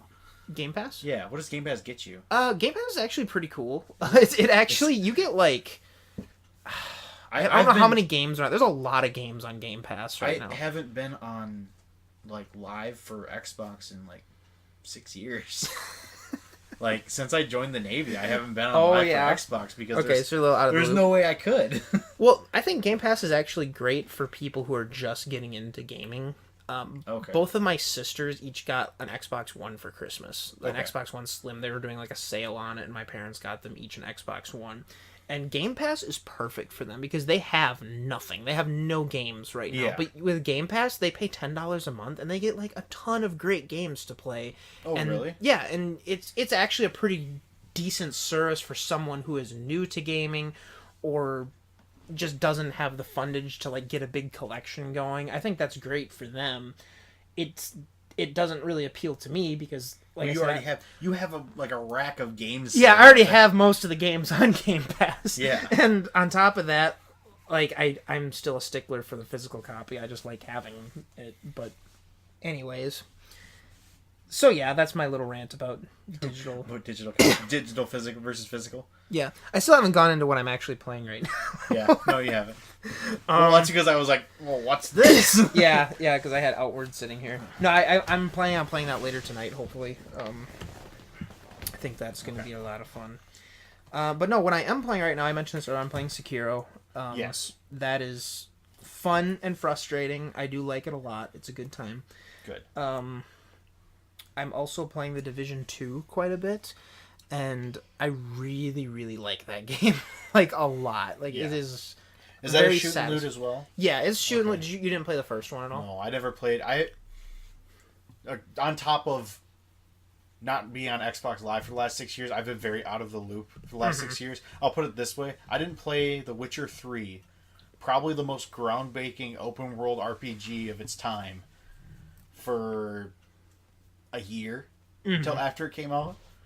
And I remember it coming out, I'm like, man, that game looks so good. I'm so excited for that game. It's going to be so great. And nope, nothing. Like, I've been so out of the loop for gaming for a while. Yeah, just getting back into I'm the just thing. kind Well, of... that's what being in the Navy does to you. Yeah. I mean. I've been just kind of dipping my... I can't even tell you how many hours of Skyrim I have. Just Skyrim. Just Skyrim. Still stuck in 2011. I was. Like, I didn't, like... That's okay. 2011 was a great year for games. Yeah, it was. Black Ops. Was Black Skyrim. Ops 2011 or Yeah. 2012? No, because it was no, it was Black Ops. Was it? Yeah, because Black Ops came out the week after Skyrim did. Did it really? Yeah, I think so. Here, let me see. I thought... Didn't Black Ops come out the same year as Reach? Did Reach come out in 2011? I gotta look that up here. I got Black Ops Reach 1. came out 2010. September 14th, 2010. And Black Ops came out in 2010. Okay, so that was a Okay. year before, and then Skyrim came out. Yeah. 2010 was also a good year for games. Good God, that was good games. That's cool. Okay. So anyways, like I said, I'm playing Sekiro. 10 years ago. 10... God, don't think like that. So Sekiro, what else? God, what else am I playing? I've started streaming Dark Souls 3 once a week. You can catch me on Twitch streaming only that. once a week. No, I'm kidding. Yeah, I know. I want to do more, but that's just what I have time for I right know. now. I'm just giving you a hard time. Division 2. I was talking about Division 2 and Yeah. how much I like that game. I've been playing with a buddy of mine who actually lives in I'm actually not sure where he lives. I think Tennessee. Or he goes to school in Tennessee, but he lives across the border. I don't know. It's a whole thing. But hi Ben, if you're listening, by the way. Hi, Ben. Hey, say hi to Aaron for me, too. He lives down there, too. Yeah, he lives in Memphis, doesn't he? Yeah. That's cool. But no, Division 2 is a lot of fun. Me and him a couple times a week we play that. And we play for hours, and it's just cool to reconnect with a friend like that and just kind of bond over some games, and a really good game at that with really satisfying gunplay. The first Division was kind of a disappointment when it first launched for me, because I remember seeing the initial trailer for it and it looked so cool, and I thought it was going to be such a groundbreaking game, and then it dropped and it was just kind of meh.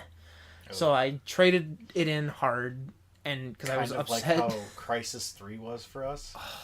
Don't even remind me of Crisis 3. Crisis 2, actually. Crisis it was 2. Crisis Yeah, 2. I completely skipped Crisis 3. No, Crisis 2 I thought was going to be amazing too, and then it was kind of... Well, the online was so much fun. Well, the beta was so much fun. Yeah. Then, the online didn't even work for me when the game came out. But The online didn't work. The campaign didn't work. yeah, nothing worked in that game. Ugh. But anyway, that game's a lot of fun. It's really solid. It has a really good progression system. I can still see myself playing it for a very long time. I started Dragon's Dogma recently. I have that on. That's been sitting on my shelf for like a year and a half. That's a game. It is a game. That's a game and a half. It is a game. I haven't played it since I got Sekiro, because that's kind of been taking up more of my time. Yeah, I but imagine so. But yeah, that game's really, really cool. Oh, I'm playing. I bought the first Borderlands Game of the Year edition. That was one I was trying to find a physical copy for, and I think it was like a GameStop exclusive to get the physical copy of for it. the Game of the Year one, yes.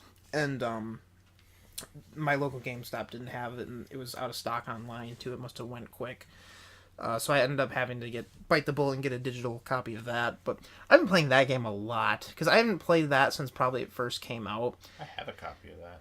Do you? Yeah, I think so. For what? The 360. Oh, for like the 360. Okay. Yeah. Is that backwards compatible? I don't know. Okay. I have to check. I wouldn't be surprised if it was, but It was a pretty big game. yeah. That game's a lot of fun, though. I've already pumped a ton of hours into it. And I remember when it first came out, I didn't really get it at the time. Well, that's how it was with Borderlands 2. I didn't get it. I didn't understand it. Mm-hmm. That was my first Borderlands game. Borderlands 2, see, when I first played that, I thought it was amazing. I'm like, this game is so good. Yeah. And I went, hardcore. I bought, the Game Pass or the Season Pass for it or whatever. And then I never played the DLC for it. I, dropped off on it hard. But I liked Borderlands 2 a lot, and Borderlands 1 is a ton of fun. I've been playing that a lot recently. I will say that Borderlands 2 is the most quotable Borderlands because I have the shiniest meat bicycle. It's just such nonsense. They're just... For the longest time, I'd, given up on Borderlands, because I played 2 a lot back in the day, and then I like stopped hard. Like I got really sick of it. I think part of it was like trying to show it to my friends and get them into it, and playing through the intro like a million times, and no one liking the way it looks. Everyone I try showing that game, she's like, "Oh, this game looks weird. I don't like the cell shading or whatever." Yeah, and like it doesn't bother me at all. The visual was weird for people. It's the same thing like when I was trying to show you guys Minecraft, and you guys, oh, the graphics look garbage. It looks like static on a screen. And, like, that's how I felt, like, showing you guys Minecraft. Like, this game is so much fun. Mm-hmm. And that's kind of a shame. Like, I try not to look at graphics as much as I used to. Like, you gotta look past it. It was kind of like the, what was that game you showed me? It was on the Switch. It was that Nordic Viking looking game. Oh! I really liked the gameplay for the game. What was it called? God, what was that called? I'm drawing a blank here. I really like the visuals of the game and the strategy. Not the visuals. I like the strategy, but the visuals was kind of like that moving paper mache-ish kind of looking thing, where it was like it's a 2D image that's constantly like gently moving, and it just messed with my eyes, and I just couldn't stand it. I really liked the gameplay though, and I liked the decision making. I liked all that. But you just didn't care for the art style. The art style just didn't do it for me. See, what drew me into that game originally was the art style because it has a very I can't believe I can't remember what this game is called. God, it's kind of like XCOM, like it has the turn-based. It's like a turn-based like fighting strategy war game. Oh my gosh, people are gonna think I'm so dumb because I can't think of what this like game that everyone loves. What's this obscure Switch game? Banner Saga. Banner Saga. No, it's not even just a Switch game. It's just an indie game that's been out for like everything. I just happen to own it on the Switch. Really? Yeah. No, Banner Saga, and they just released the third one last year, I think. Really? Yeah. No, that game's been out for a long time, actually. But yeah, that's what drew me in was the art style, because it had a very like 70s, 80s like animated movie, kind of like the old like original animated like Lord of the Rings movie. Yeah. Hobbits. Yeah, or like The Hobbit. Like it had that like old fantasy look to it, and that's what drew me in. But it's basically like Oregon Trail, but way harder. Yeah. And it's got like fighting strategy to it. It's so cool. Yeah, it's a really cool game. It's just getting past the visuals was hard. That was a thing for you didn't care for. Yeah.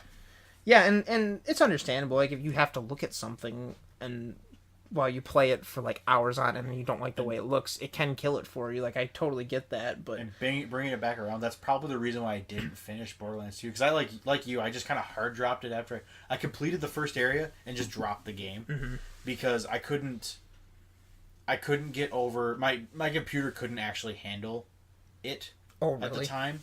It was having a hard time rendering everything, so it would come up like I'd have blank spotches and I'd have things that don't render fully or stuff like that, and it's like the game looks kind of garbage. And I had a hard time differentiating the stat system, which really bugged me because I didn't know if the pistol that I got was actually better, because I think I was too young to run the numbers, or whether if I shoot an extra time, is that actually more damage than this one that does just flat raw more damage. Well, I think a big part of that is coming from like us growing up playing like just simple shooters like Halo and GoldenEye and Black Ops, where you're not used to like when you're in like middle school or early high school or whatever, and you play a shoot and loot the first time, you don't really get it, you know? No, not and then all. Like you get more into RPGs, and then you go back and you're like, this game's amazing. Like why didn't I like this before? There's so much more to this game than I was doing. And that's how I feel with the first Borderlands. I didn't get it at first, and now I'm playing it many years later. I'm like, this game is so fun. Like, why did I miss out on this for so long? That's how it was with Oblivion. I did not understand Oblivion at all. Oh, I know. The first time I played Oblivion, I'm like, I have no idea what I'm doing. Yeah, like I got lost, and like I played through the entirety of Oblivion not knowing how to fast travel. Oh. I played that whole game like hardcore mode, whole story mode, front to back.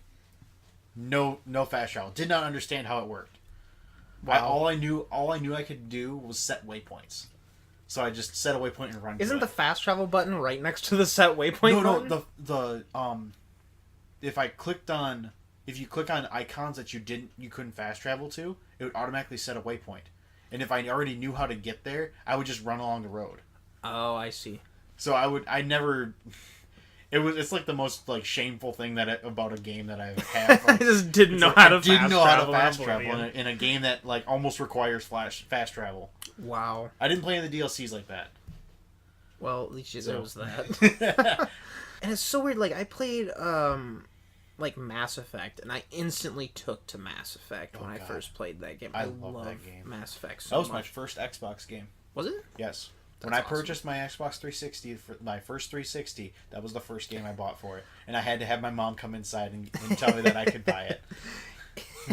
All right, so here's how I got my copy of Mass Effect. So I'm playing Xbox Live, and a guy I went to high school with. I was in like 7th or 8th grade at the time, and he was one of my friends on Xbox Live, and he's playing this game called Mass Effect.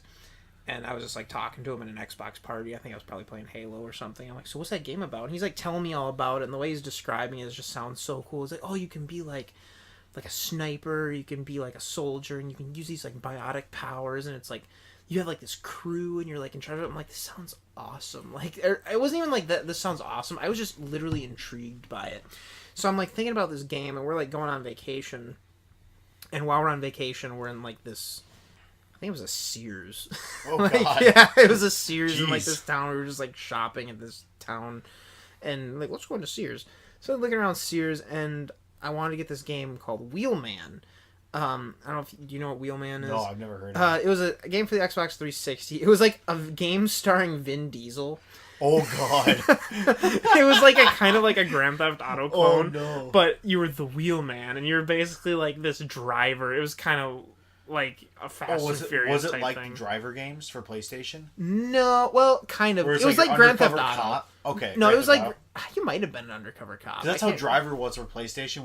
It was like undercover cop, and you just ran around in these huge cities like Istanbul, Nice, and L.A. Were the Okay. 3 cities that you could go to, Okay. and like you drive around in all these, and you'd look for exotic cars, and you would shoot people. Oh, Basically, okay. that was the game. Well, it was kind of like that, I guess. Essentially, I mean, it was like Grand Theft Auto. You know, like it was like a big sandboxy type game, and you were in like Argentina, and Vin Diesel was the wheelman, and he was like this basically driver for hire who like basically he's the guy you hire to get away from bank robberies or whatever. And I played like the demo for it on like one of those Xbox demo discs that they sent. Oh man! I'm pretty sure is where I played it, and I thought it was so fun, and it was pretty fun. Like you could do like all these cool tricks, like you could spin the car around and drive backwards and like shoot through the windshield and stuff. It was so like awesome. really ridiculous stuff like that, and it was a lot of fun. I'm like, I gotta pick up Wheelman, and that's all I spent money on. I was in middle school, it was video games. So like on vacation, of course, I'm gonna buy a video game.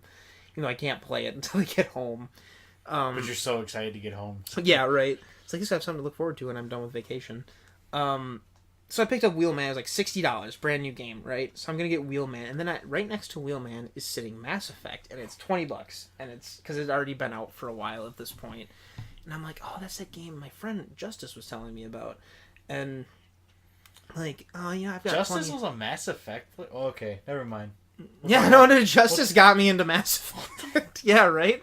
No, Okay. Justice played a lot of RPGs. I didn't realize. That. We'll talk about that later. Yeah, it was sitting there on the shelf. I'm like, $20. I'm like, it's like $80. Like, I don't know. I'm like, screw it. I'm on vacation. You know, I'm like, I'm just gonna blow this on something else anyway. So I got Mass Effect and Wheelman, and I got so much more value out of the $20 Mass Effect than I did out of the $60 Yes, you did. Wheelman. I I never even guarantee beat that. Wheelman. I rage quit the stupid motorcycle level and then quit because it was stupid. But Mass Effect, I played through the original Mass Effect probably a dozen times. I just love that game Yes. so much. I played through Mass Effect.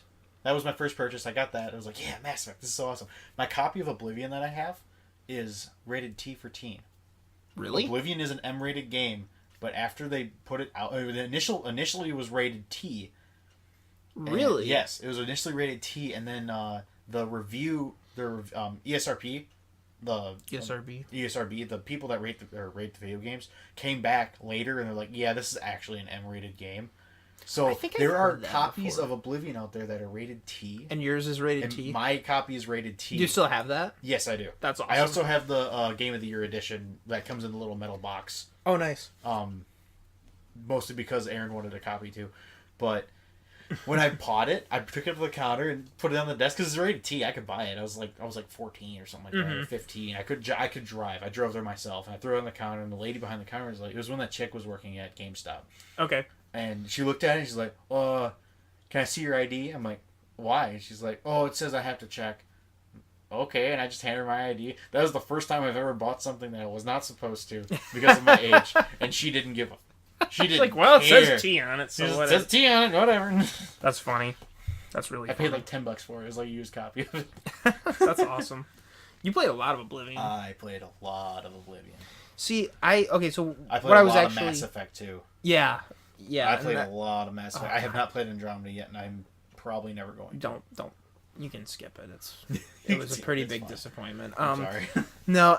Anyways, so going back to what I was originally talking about. Yes.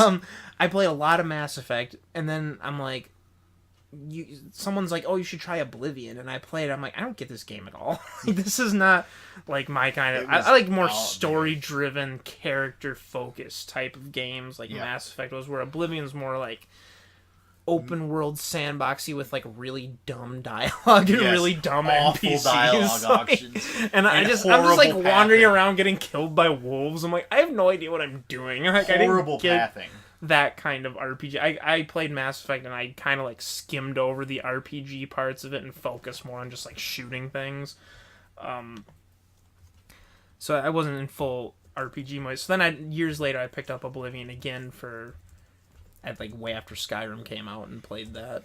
I still haven't played a lot of Oblivion. I want to play more, but I will say Oblivion has the best Dark Brotherhood quest line. Yes, that is my favorite Dark Brotherhood. It is so quest good. line. And like my favorite quest in any Elder Scrolls game I've played is the one where you're in the mansion and you have to kill all the other like people in the mansion without them knowing you're the killer. That was really good. good. That's my favorite.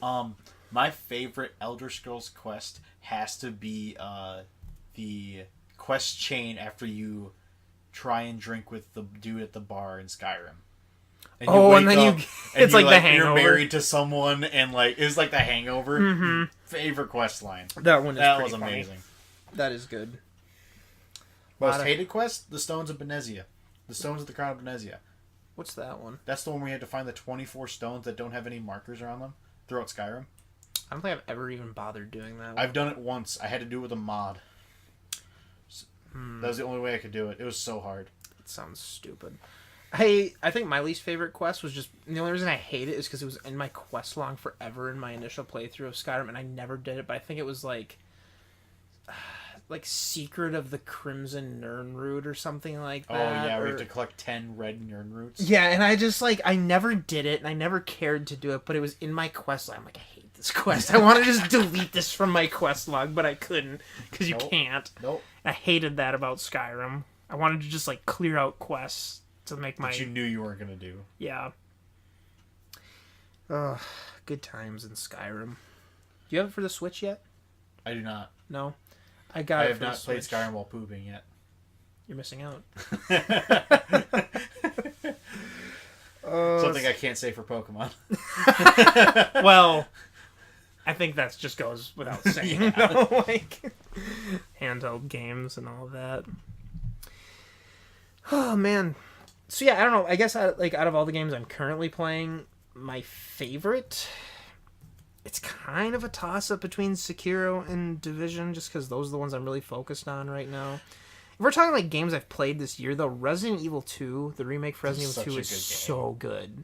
I never even played the original one, but I beat the crap out of the second one. I played it for 30 seconds with you, and that. Is that over at Evans? Yeah, over at Evans. That was a blast. That game is so fun. Such a good time. Well. We have currently been doing this for about an hour and 40 minutes. After we edit out all those random scratches and whatnot. So so we'll see where that goes. Is there anything else you want to talk about before we close this out? No, I think that's everything. Covered everything you want to say for this episode 0. Episode 0. Okay. Well, in that case, we'll do a fun little outro where we basically just push a bunch of random things. Random things on you. Shameless plug time. Time to plug some stuff. So like I said, I'm Jake, also known as Midwest Wizard. That's Midwest_Wizard, and you can follow me on Twitter at Midwest_Wizard. I am also on Twitch at Midwest_Wizard, where you can go on there and watch me stream Dark Souls 3. I'm currently doing that once a week. I'm also planning on just doing some random streams throughout the week if I can, of just random games. They won't be like series or anything. But my Dark Souls stream, I'm also converting to just a Let's Play on YouTube. And you can follow me on YouTube. Subscribe to me on there at Midwest_Wizard on there. Matt, who are you? Tell us where we can find you and what you do. I am the Back Alley Dwarf. You can find me on Twitter and Twitch right now. Facebook, YouTube, and all that fun stuff to come. That's it. That's all I got. What are you streaming? Oh, I'm currently I'm doing pickup games of Slay the Spire. If you ever want to check out Slay the Spire, I'm usually playing that. I'll probably swap to Magic Arena at some time. Soon to come, hopefully a co-op Dark Souls playthrough. Oh yeah. that me and Jake here are gonna do. We're gonna do Dark Souls 1, right? We're doing all three. Yeah, we're gonna start with 1. Yeah, we're gonna start with 1. All right. I've been practicing. I got the Prepare to Die edition on here. I don't even have it remastered on here. I'm playing Prepare to Die edition, which is the Game of the Year edition. Yeah. Well, the Prepare to Die that's like the normal PC one. Yeah. Right. Yeah. Yeah. That one's kind of broken. You need the DS Fix mod to like fix all the things wrong with it, I guess. You do. No, I don't have the remastered on PC. I don't know. Oh no, I'll pick it all up for Xbox. Oh, okay. I'll just get remasters for Xbox. Okay. I've just been playing on there for Dude, one. get it for Switch. Because I have it on the Switch. Yeah, but aren't we gonna stream through Xbox? Yeah, you're right. That would make more sense. Sorry, never mind. Continue. Okay, sorry. And I'll probably be doing a Dark Souls 3 Let's Play once I get the YouTube channel set up. Cool. Because I saw Jake do it. I'm like, man, I missed Dark Souls 3. I haven't played in a while, so I've been practicing recently. I farmed for the Great Machete for 5 hours this last weekend. It was great. You were telling me that. That's just bad luck, dude. It's Like, the so drop bad. should not be that bad. I can't tell you how many sets of workers' gloves that I have right now. It's just astronomical. I can imagine. And I've also given up on the whole like collectors. Like as a playthrough, you usually collect all those things, and like I've given up on that. I sell everything else. I don't care. I'll do that on my New Game Plus. There you go. All right. Well, I guess that's that. That's episode 0 of the Dyson Downloads podcast. So we'll have this up on some sort of platform at some point or another. Yeah. We'll be putting it on YouTube and hopefully iTunes as well, I'm thinking. Next episode, we'll talk more about tabletop too. Yeah, we'll give a little more into the tabletop because we do want to include that because That is a big part of. Yeah. I mean, you just bought a $150 tabletop game, so I hope we will. Oh, yeah. Should we just do a whole episode on Twilight Imperium? We probably could. Just Yeah. artists trying to figure it out. Yeah, right. I haven't even played that yet. Oh, I can't wait. Till next time, guys. I've been Jake. This has been Matt. And thanks for listening. Bye.